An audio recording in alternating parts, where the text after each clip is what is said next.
Well, thank you all so much for being here tonight. Just to start us out, my name is Talia, and I guess I just wanted to share with you how God has really been working through Campus Faith Clubs in my own life and school. So one thing you should know about me and my testimony is that when I was in middle school and early high school, think 6th through ninth grade, I had a lot of mental health issues. And honestly, these issues made it so that I believed lies that made my purpose feel hazy, my life feel empty, and God feel distant. But it was my faith community, through small groups, through pastors, through family members and mentors, who really helped me along that road to healing. But then I looked around at my high school and I thought, these kids don't all have that. They don't all have that faith community. There's some of them who probably have never stepped in a church, who have never heard the truth about Jesus that guided me through my darkest times. And so that desire to really make a community for them that I had is what led me to become an officer for Campus Faith Clubs. And being a leader in my own school, and as well as an intern in the Daniel cohort that you heard Jordan talk about earlier, it just gives me so many opportunities to do that. It gives me an opportunity to pour into my student body, but also through personal relationships. So as part of the Daniel cohort, I had the opportunity to have a mentee. She was on my cross-country team last year. And what we ended up doing was we ended up going out for Bible study and coffee regularly. And in these meetings, God really worked through those conversations to strengthen her faith and my faith, because I got to encourage her to pursue Christ no matter what doubts came her way. And that was just super powerful, now seeing her as a leader in her own friend group, in her own circle. This year, I'm also mentoring another student on my cross-country team, and what I can say is that things are changing. Our cross-country team, which was once very competitive, very performance-driven, has now this new sense of unity and optimism and positivity that was not there before. Half of our team goes to Faith Club now, and it's just been super cool to see that change.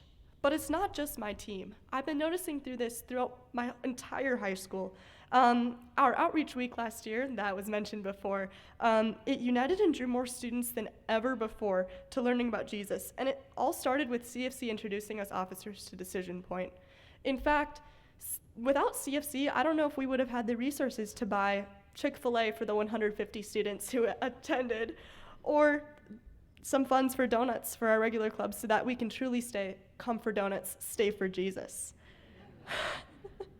And these resources are what really help establish that bright community in a dark school. And for that, I'm truly grateful. But more than that, my experience in the Daniel cohort has also led me to another community, a community of other believers who are very passionate about their faith, a community that helps me see that I am not alone in this battle. Our schools can be dark, but together we are a light for that positive change. And we are able to learn about sharing Jesus together, pray together, and really just support each other in our clubs and throughout our schools. And so that's been really cool to experience. The purpose in all this, though, is to show the world how Jesus came to love us and love others to show them that. And so through sharing the gospel and through creating these communities, I've seen changes in the atmosphere of our entire school.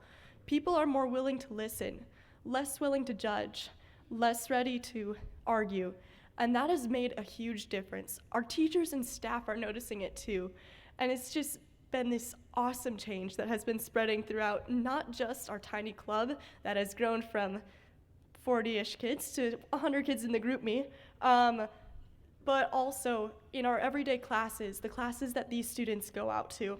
And so it's this change that I've been fighting for as officer, and it's this change that I hope to see continue. I want to help others experience the freedom that I got to have. I want them to know the truth that Jesus spoke about them and the purpose that they have in their life. And sadly, there are still many students who have not yet heard the truth. But our faith clubs are opening the conversation. We're starting the conversation about Jesus. We're bringing it into a place that has, not started that conversation in a pretty much a while. And so through that, we are bringing hope to our seemingly hopeless schools and classrooms. And I just wanted to thank you all so much for being a part of that, for coming to support this mission that we are all a part of. Thank you.